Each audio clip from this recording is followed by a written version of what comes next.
Every procrastination tip out there tells you the same thing. Get better at managing your time. But I'm here to tell you that time is not the problem.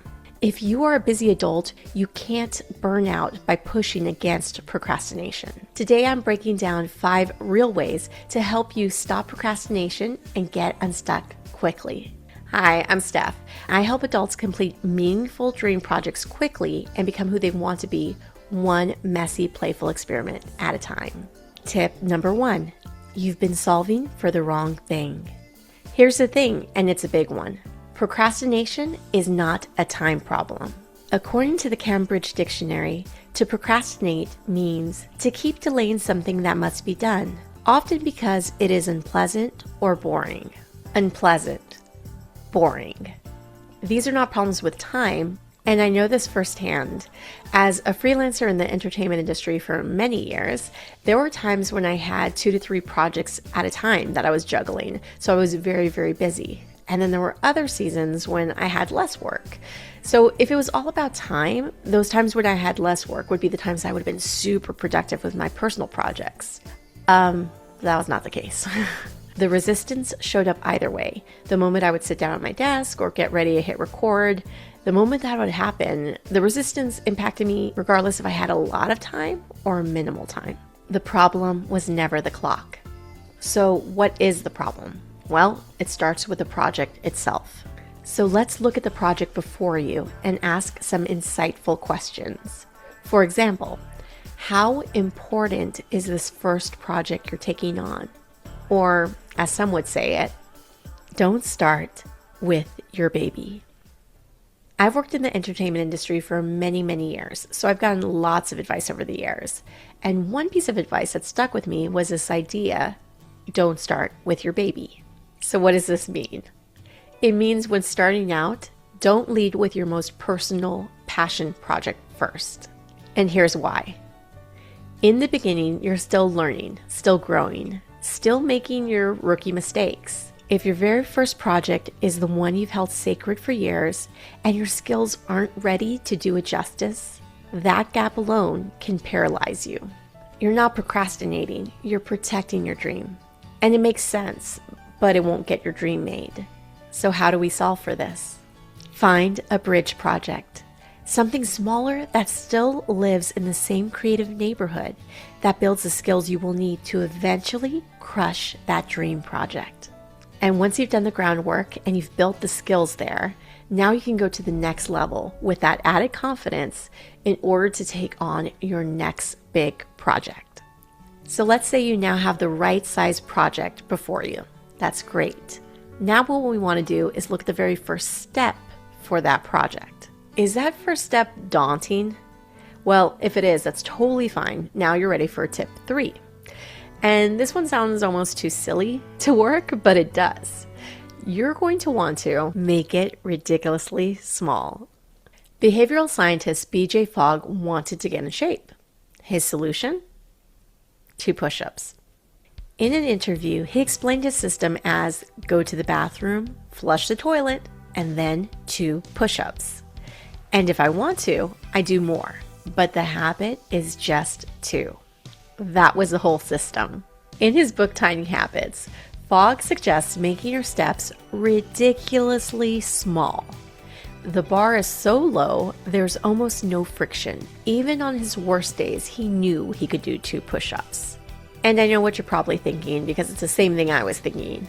You can't really get in shape by only doing 2 push-ups every time you go to the bathroom. But he did, and he continued to build upon it until he lost 20 pounds in 6 months. 2 push-ups. Look at your first step on your dream project. Can you make it small? Like not just small, but like ridiculously small. Like so small that you would feel so much sillier saying no than just doing it. Now you're ready for tip 4. And I'll be honest, this is one that trips up high achievers more than anyone else. And that's because you're so used to getting everything just right. But now I'm going to ask you to please make it messy. When I was 5, we were given coloring sheets in class. We were told to color the image to make it look realistic, stay within the lines, follow the directions. It was a very simple assignment, and I didn't do it. Instead, I turned over the page, I drew my own fun image, and I colored that with all these crazy, wonderful colors. So it was a simple assignment, and I failed. And it was totally worth it. And here's the good news. As adults, we get to make our own assignments. We no longer have to stay within the lines or get points deducted for making mistakes. Life is more like finger painting than it is scientific precision. It's through the mistakes that we learn and grow and get better. Like writer Anne Lamott said, perfectionism is a mean, frozen form of idealism, while messes are the artist's true friend. If you're waiting for the perfect opportunity, the perfect setup, the perfect first draft, you'll be waiting forever. Aim for messy, aim for horrible even.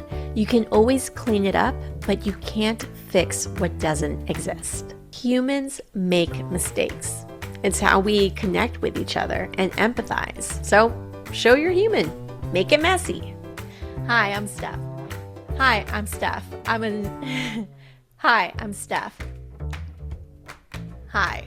Okay.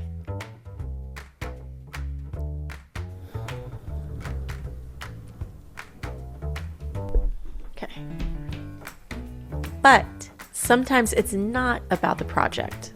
Sometimes it's about something invisible. If that's the case, tip 5 is the fastest way I know to clear that. It takes about 10 minutes or less, and it's called the brain dump. After completing over 6,000 one-on-one coaching sessions and using tons of coaching tools with my clients, this one is still a fan favorite, and it's called the brain dump. And the reason why, I think, is because it's such a simple tool. And it's based on this truth that you can't really fully focus on what's in front of you if you have 12 other programs running in the background. So here's how you fix that. Set a timer, 10 minutes max. You just write everything out that's on your mind. No filter, no judgment. Just get it all out there on paper. Then split it into 2 columns. Actionable, things you can actually do something about.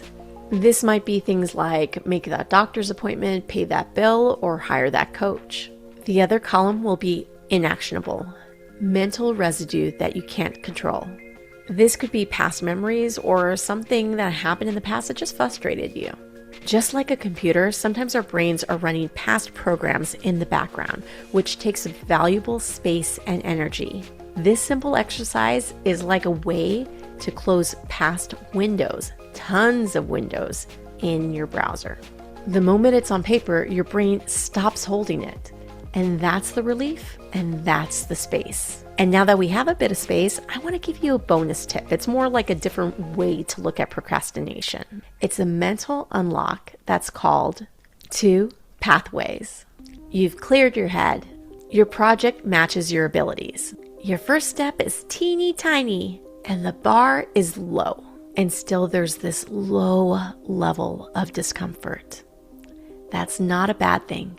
That means you're at the starting line. You know the feeling. It's the thing that makes you suddenly need to check your phone, reorganize your desk, or discover you're very hungry. And here's the truth about that discomfort and the mental unlock.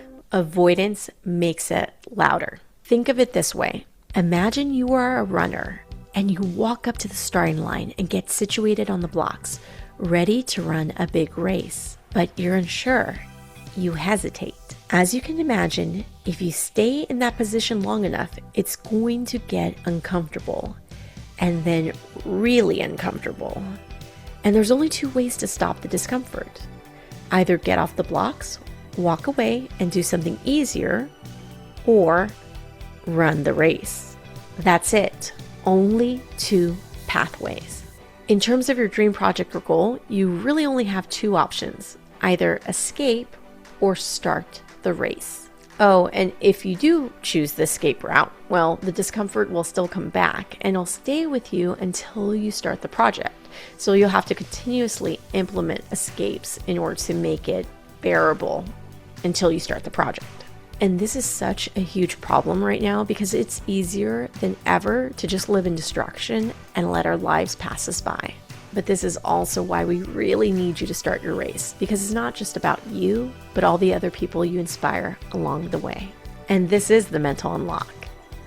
Ultimately, you get to choose how long you live in the discomfort and how quickly you just start the race and kill the discomfort. After only a couple of minutes, the resistance dies away because you are no longer at the starting line. You're in motion, and motion is everything.